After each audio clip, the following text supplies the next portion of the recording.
Olá, pessoal. Tudo bom com vocês? Meu nome é Oséias Figueiredo Sena. Sou professor da Rede Estadual de Ensino, numa escola aqui de Teófilo Otoni. Também sou analista educacional, na Regional de Educação aqui, também de Teófilo Otoni, responsável aí por compor a equipe que assessora todas as escolas estaduais aí, municipais, da nossa macro-região de educação, da Superintendência Regional de Ensino de Teófilo Otoni. Eu estou aqui hoje para responder aí a um pedido de uma grande amiga minha, aí do município de Caraí, do distrito do Ponto do Marambaia, a minha amiga professora educadora Ana Maria, da Escola Estadual Orlando Tavares. Como também sou professor, né, sou professor de Sociologia, então fiquei muito honrado em ter recebido o convite da Ana Maria para falar um pouco aí com vocês, alunos, com vocês, professores, com todas as pessoas que compõem aí a comunidade escolar do Ponto do Marambaia, e em especial da Escola Estadual Orlando Tavares. O pedido era que falasse um pouco sobre a pandemia da Covid-19, né? E aí eu posso falar da pandemia nos aspectos econômicos e sociais, né, no que diz respeito aí a uma análise mais técnica do que vem acontecendo no Brasil, no mundo e na nossa região. E também posso falar da pandemia, infelizmente, como um acometido, né, da doença, um acometimento de moderado para grave, mas que, felizmente, eu posso estar aqui hoje para contar para vocês um pouco do que de fato é a doença, né? Então, gente, no que diz respeito ao aspecto econômico e social, a pandemia da Covid-19 veio aí desde do ano passado, transformando de maneira direta a vida das pessoas, transformando aí o convívio social, transformando os aspectos econômicos, sugando o emprego de muitas pessoas e trazendo aí uma conturbação social que, para essas gerações passadas, né, é difícil de analisar um fato como esse. Na verdade, só lá nos séculos, né, do período medieval, onde ainda a ciência não era tão desenvolvida, onde a medicina ainda não era tão desenvolvida, que se tem notícia de pandemias que se tirou vida de tantas pessoas como a Covid-19 vem fazendo. Numa época moderna, numa época de tecnologias, né, numa época onde o conhecimento científico, teoricamente, ele está bastante avançado, né? No entanto, a gente percebe que nos últimos anos tem avançado aí alguns pensamentos, inclusive anti-ciência, né? E avançando junto com esses pensamentos chega também essas situações, né, onde um vírus desconhecido para o mundo, para a humanidade, para a comunidade científica chega, nasce lá em um país da Ásia, distante de nós, e ainda se investiga como se criou, como surgiu o coronavírus, essa nova modalidade de coronavírus, e como que de maneira tão rápida ele se disseminou pelo mundo e veio causando um estrago, né? Como ele veio e como ainda continua causando para as nações do mundo como um todo, e em especial para algumas nações que, dependendo do comportamento de seus governantes, das autoridades, o vírus ele prolifera e a pandemia ela tem alguma dificuldade de ser combatida, né? Então a gente percebe que o avanço da pandemia pelo mundo ela se deu a princípio em países da Ásia e depois da Europa, né, com a globalização, com a abertura das fronteiras, né, onde as pessoas viajam de um lugar para o outro, esse vírus ele disseminou e difundiu. E quando chegou em alguns países do Ocidente, em algumas democracias, ele bateu mais forte, bateu mais pesado. E aí cada país se organizou no combate à pandemia, né? No caso específico do Brasil, além da pandemia, a gente vive uma polarização política bastante pontual, bastante intensa, né? E tudo passa a ser politizado, passa a ser discutido de uma maneira que talvez não deveria ser na perspectiva científica. Então, além de lutar contra o vírus, nós passamos a lutar contra notícias falsas, falsas narrativas, a pessoas que começam a combater as orientações técnico-científicas das autoridades sanitárias, e aí começa a ter a proliferação desse vírus de maneira bastante rápida e que acaba chegando em nossas regiões, né? Então, hoje a gente tem aí uma situação de isolamento social.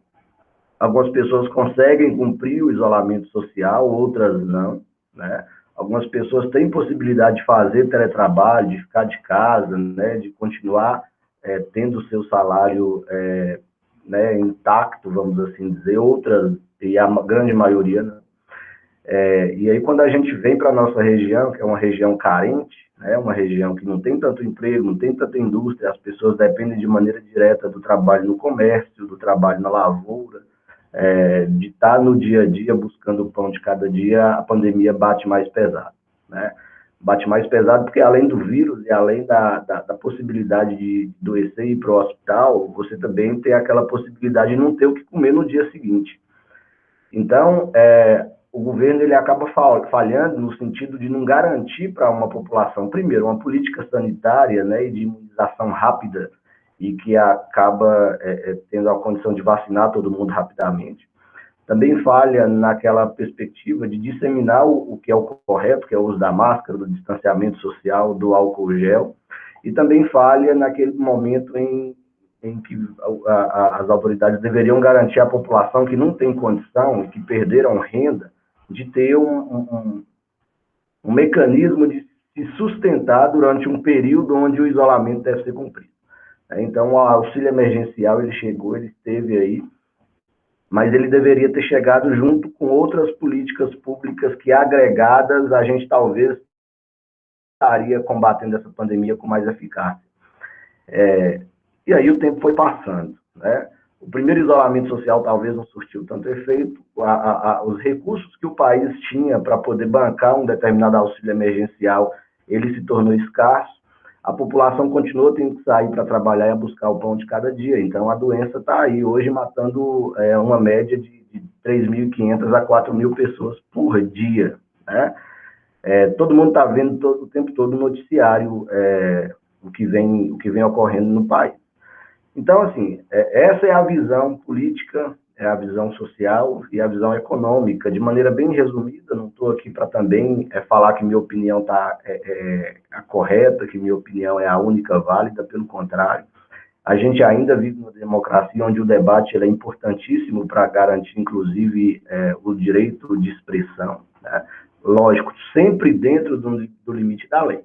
Então, gente, e aí, como pessoa contaminada, né, eu estou em teletrabalho, trabalho de casa, dou aula de casa, trabalho na regional de educação de casa, mas minha esposa trabalha fora, né?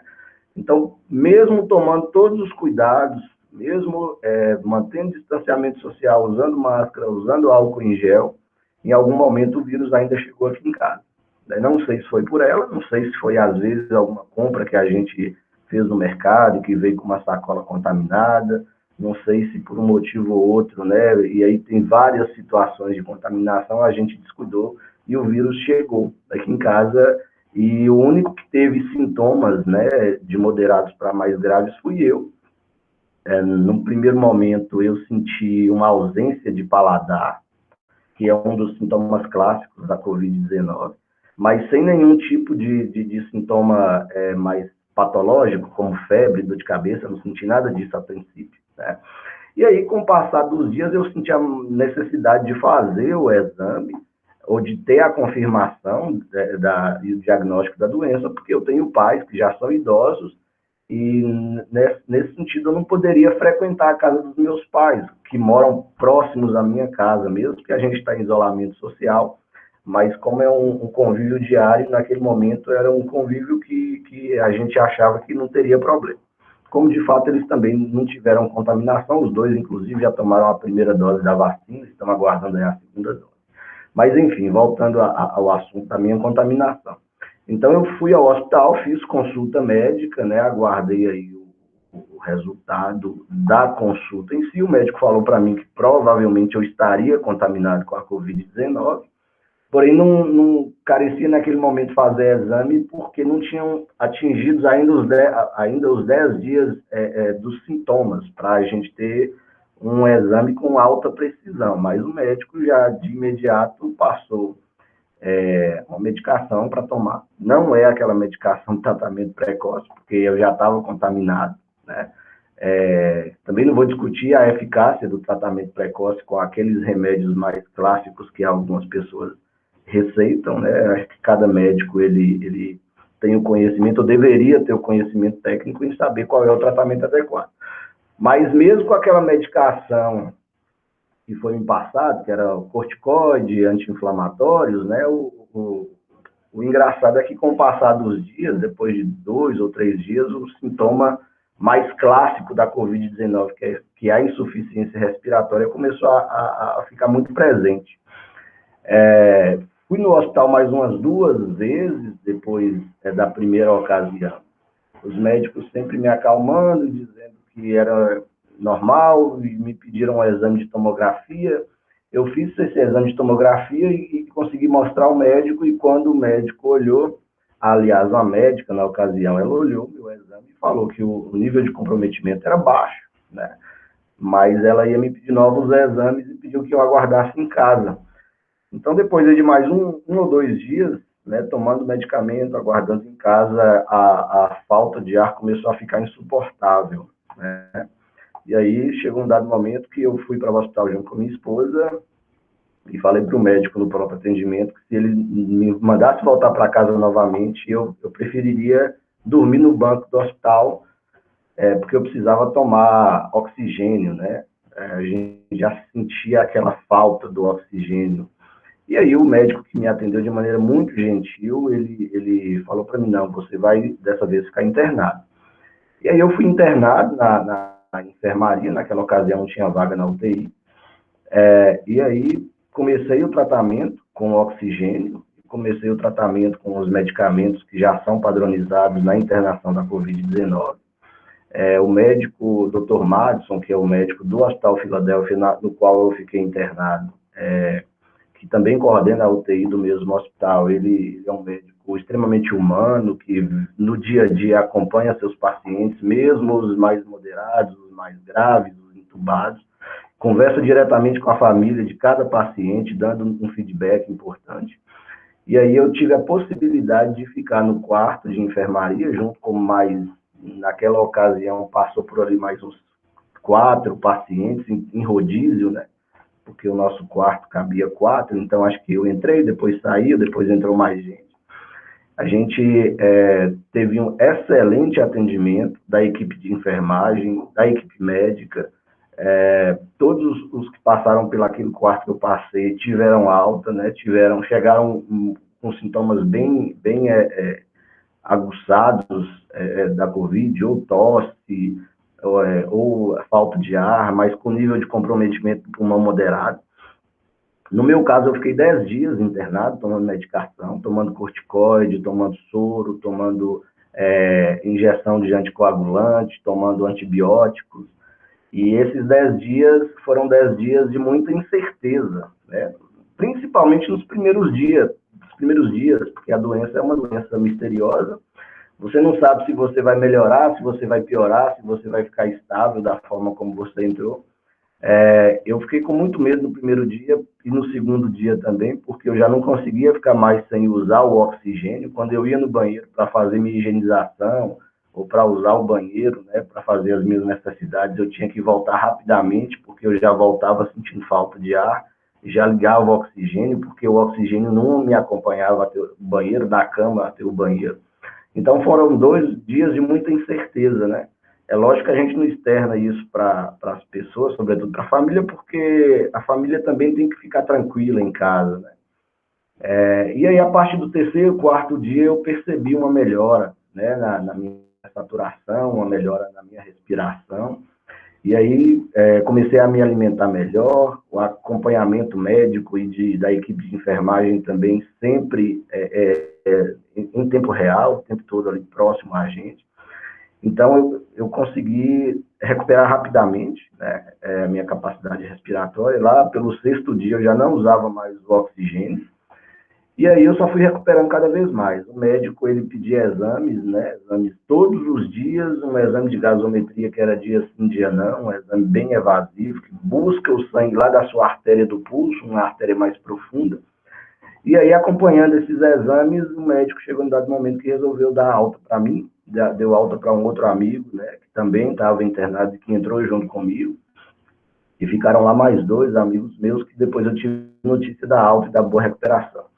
Além disso, gente, tem um tratamento pós-internação, né, que você continua tomando alguns remédios, alguns corticoides, alguns anticoagulantes, e é um tratamento, até certo ponto, caro, sobretudo para as condições socioeconômicas do brasileiro de maneira geral, né? Tenho certeza que a maioria das pessoas elas não conseguem fazer esse tratamento pós-internação, porque só uma caixa de anticoagulante com desconto é cerca de R$ 460, fora a outra gama de medicamentos que você tem que continuar tomando. Então, infelizmente, o Sistema Único de Saúde não consegue ofertar isso para a maior parte das populações. Eu me coloco como um privilegiado, porque sou servidor público, tenho um plano de saúde, né, o IPSENG, que é o plano dos servidores públicos do Estado de Minas Gerais, então minha internação foi patrocinada pelo IPSENG, e a minha condição socioeconômica me deu possibilidade de adquirir esses medicamentos e fazer o tratamento pós-alta. Mas a gente sabe que a realidade do brasileiro não é essa, pelo menos a grande maioria, né? A grande maioria não tem um plano de saúde e vai pelo SUS. Independente também de ter ou não um plano de saúde, chega um dado momento da pandemia que o sistema de saúde está tão cheio, está tão abarrotado, que você pode ter todos os recursos do mundo, que se não tiver vaga no hospital, você não vai conseguir atendimento, né? E aí a situação das pessoas mais carentes é mais agravada ainda, porque se a pessoa não tem condição de comprar o alimento para o dia a dia, como ela vai comprar medicamento para um tratamento pós-internação, né? Então, isso também é um dos complicadores da Covid-19 para a população mais carente. E ainda tem os efeitos colaterais da doença, as chamadas sequelas da doença, né, que são as possíveis tromboses, acometimento de outros órgãos importantes. Agora, as pesquisas apontam, né, que algumas pessoas acometidas da Covid-19 têm problema na visão, têm problema no raciocínio, né, na perspectiva do cérebro. Então, quando você tem a possibilidade de fazer um tratamento pós-internação, você tem minimizadas as chances de sequela. Graças a Deus eu não fiquei com sequela nenhuma, pelo menos até agora não consigo observar nenhuma sequela. Mas a grande maioria das pessoas não tem, infelizmente, essa condição, né? Então a gente observa isso, né? A pandemia ela está aí, está instalada. As pessoas elas sentem a necessidade e a vontade de voltar ao normal, mas a gente percebe que não é bem assim ainda, né? Não é bem assim porque o número de casos eles estão aumentando cada vez mais. Antes você via no jornal falando que uma ou outra pessoa morreu ou estava internada, agora a gente percebe que as pessoas próximas a nós estão morrendo, as pessoas próximas a nós estão adoecendo, nós estamos adoecendo. Então, a gente tem sempre um caso de uma pessoa muito próxima, até mesmo um depoimento pessoal para contar. Então, galera, da Escola Orlando Tavares, eu estou passando aqui para contar um pouco dessa história, né? Então, a gente começou fazendo análise socioeconômica de maneira bem rasa, né? Não aprofundamos, lógico, no pensamento, mas também contei um pouco da minha história aí, enquanto pessoa que teve problemas, né? Não tão simples com a Covid-19. A gente sabe que a doença, ela infecta, né? Um percentual da população, alguns são assintomáticos, outros têm problemas moderados, outros são internados, entubados, outros vêm a falecer. Mas a gente sabe que nós temos que fazer nossa parte, tá bom? E nossa parte, primeiro, é disseminar aquilo que de fato é verdade, né? Evitar compartilhar ou evitar colocar aí na mídia social, nos grupos de WhatsApp ou Facebook, aquilo que não é verdade, as chamadas fake news. A gente tem que sim que usar álcool gel, higienizar nossas mãos, lavar as mãos o tempo inteiro, evitar de levar a mão ao rosto, usar máscara, tá? Mesmo que já acometidos da doença, nós não sabemos ainda da possível reinfecção. Mesmo vacinados, a gente sabe que a vacina ela não é 100% eficaz para contaminação novamente, né? Então, você pode contaminar, a vacina ela tem um percentual ali da pessoa não agravar ou não morrer, mas o percentual de não contaminar ele é 60%, então, mesmo vacinado, nós temos que, por um período, esperar nosso organismo também gerar anticorpos e também manter aí o distanciamento social, manter o uso da máscara e do álcool, porque mesmo vacinado a gente pode carregar o vírus, mesmo não estando manifestando a doença. Então, a gente sabe que a vacinação ainda vai demorar uma certa etapa para chegar na população mais jovem, sobretudo vocês que são alunos, são estudantes, são adolescentes ainda, mas vocês têm seus pais, seus avós, a família de vocês estão em casa. Então, combater a doença é aquilo que a sociologia prega claramente, é um comportamento coletivo. Não vai ser apenas um comportamento individual que vai fazer a diferença. Um comportamento individual seu vai fazer a diferença, mas quando o outro indivíduo também tem um comportamento. Então, a nossa sociedade ela tem que aprender a se comportar em coletividade. E esse é o momento, né, das pessoas, de fato, deixarem suas diferenças de lado e todo mundo combater a Covid-19 como um inimigo único, né? Seja a autoridade que for, seja a pessoa que for, a gente hoje tem que estar unido, cada um com suas possibilidades para combater a Covid. Se você precisa sair para trabalhar, que saia para trabalhar, mas que saia em segurança, né? Que faça a sua parte. E quem puder ficar em casa, fique em casa. Beleza, galera? Então aqui foi o Océias falando para vocês. Dá um abraço aí na turma da Escola Estadual, Orlando Tavares, na direção, vice-direção, na equipe pedagógica, no corpo docente, mas principalmente para vocês, alunos aí, tá bom? Espero que eu possa ter contribuído aí com o sábado letivo de vocês, com esse vídeo, com esse depoimento. Dizer para vocês que eu também sou aí de Caraí, acho que algumas pessoas talvez me conheçam. Fui secretário de saúde aí por um tempo, né? Meus familiares são aí da região também, da região da zona rural aí do Ponto da Marambaia, e deixar um abraço aí apertado para cada um de vocês, tá bom?